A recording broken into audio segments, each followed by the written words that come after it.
Dr. Collins History Channel.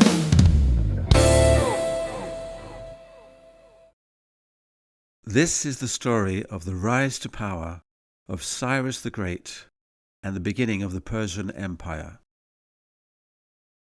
By the 6th century BC, the Medes were now living peacefully and prosperously. Ecbatana was their capital, a large, beautiful, and well-fortified city. They even had family ties with their most powerful neighbors. The queen's brother was King Croesus of Lydia, and the king's sister was married to Nebuchadnezzar II of Babylon. Together with the Babylonians, the Medes had crushed the Neo-Assyrian Empire. And then Cyrus II of Persia, otherwise known as Cyrus the Great, took Iranian power to the next level. Building on the successes of the Medes, he carved out a stable and continuous land empire that was 3 times the size of that of the Median king, Astyages. Cyrus is well known to us thanks to the writings of the Old Testament.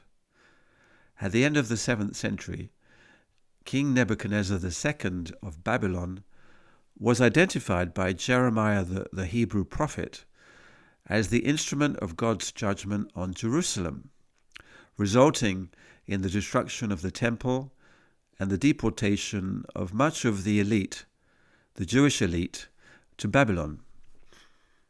However, Cyrus was mentioned even before Nebuchadnezzar. At the beginning of the 7th century, Isaiah the prophet foresaw a powerful ruler called Cyrus as a servant of God who would restore Jerusalem and its temple. And indeed, having captured Babylon in 539 BC, Cyrus issued the decree which allowed the Jews to return to their homeland and rebuild Jerusalem.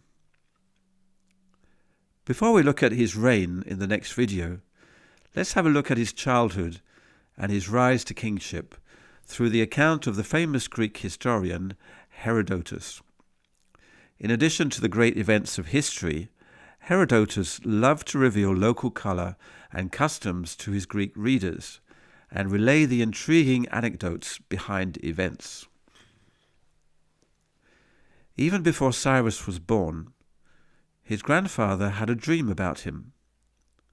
The grandfather was King Astyages of the Medes, and he had a young daughter called Mandane. While she was still a young girl, Astyages had a strange and worrying dream about her. He dreamt that she urinated, and her urine covered both the city and all of the Near East.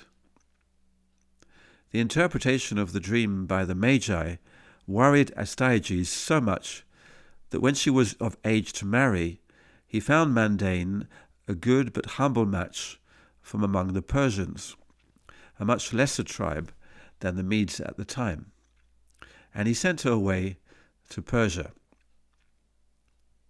During that year, Astyages had another dream, and this time he saw a vine growing out of the womb of Mandane, and the vine spread all over his kingdom and the Near East. According to the Magi, the interpretation of the dream was that Mandane's son would be king in his place. He therefore sent for his daughter, who was now pregnant, intending to destroy the child when it was born. The reaction of Astyages is intriguing. Don't royal firstborn grandsons usually inherit from their grandfathers? Isn't Prince George expected to inherit King Charles's throne one day? So why was Astyages so upset? Why did he feel so threatened that he was prepared to commit such a heinous crime? Unfortunately, Herodotus does not provide all the context. Are we to understand that he was just mentally imbalanced? Or perhaps Mandane was not his legitimate daughter, at least not his royal daughter. When the child was born, Astyages tasked his most trusted relative, Harpagus, the manager of all his affairs, to take the baby home and to slaughter it. Although he agreed to obey, Harpagus was very upset at the prospect of harming a baby of his own clan. He was in a terrible predicament: either provoke the wrath of the king and face destruction, or commit a monstrous crime. Harpagus sought a compromise.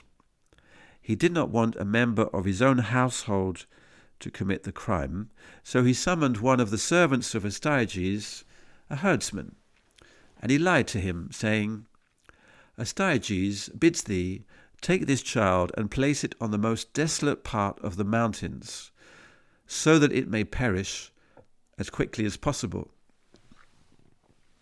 And if the herdsman did not do so, he would suffer a terrible death. He knew the child was special and did not want to kill it. And his wife implored him not to kill the baby, and she proposed a solution. She had just given birth to a dead child, and she suggested that they show her baby instead and bring up Cyrus under another name.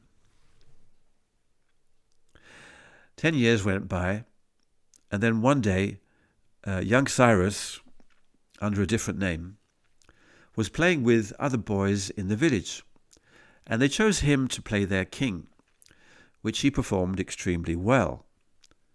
But one of the boys was the son of an important Mede noble.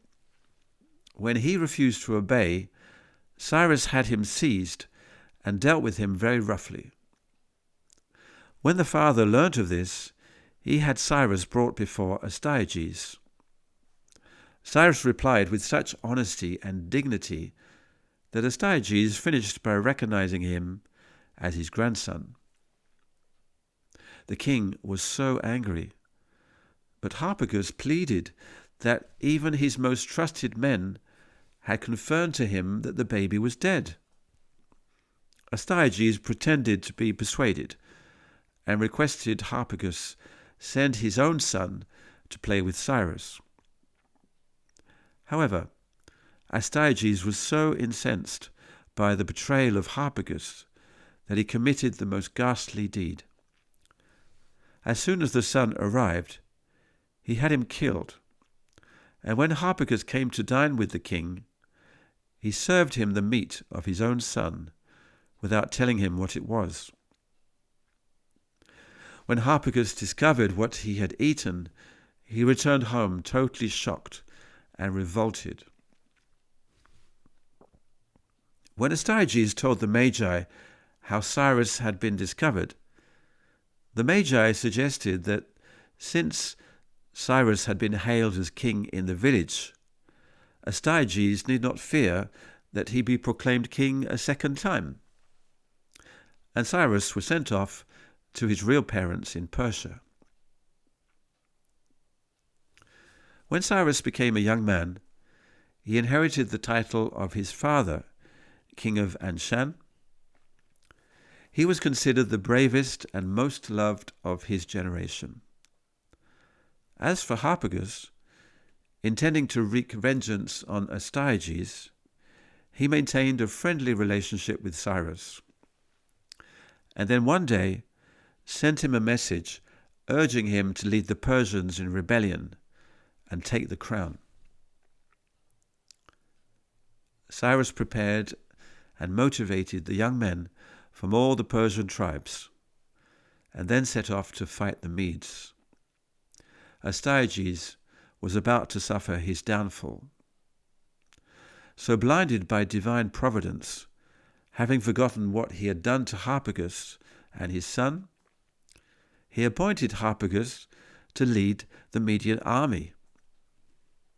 However, when they met on the battlefield, Harpagus pulled back his troops and gave the Persians the victory. Astyages was handed over, and Cyrus became king. In addition to Herodotus, a Babylonian source called the Nabonidus Chronicle confirms these last events quite simply. This is the translation of section 2, made by Albert Grayson. Astyages mustered his army and marched against Cyrus, king of Anshan, for conquest. The army rebelled against Astyages, and he was taken prisoner. They handed him over to Cyrus. Cyrus marched to Ecbatana, the royal city. The silver, gold, goods, property, which he carried off as booty from Ecbatana, he took to Anshan. In the next video, we will examine the reign of Cyrus and the beginnings of the Persian Empire.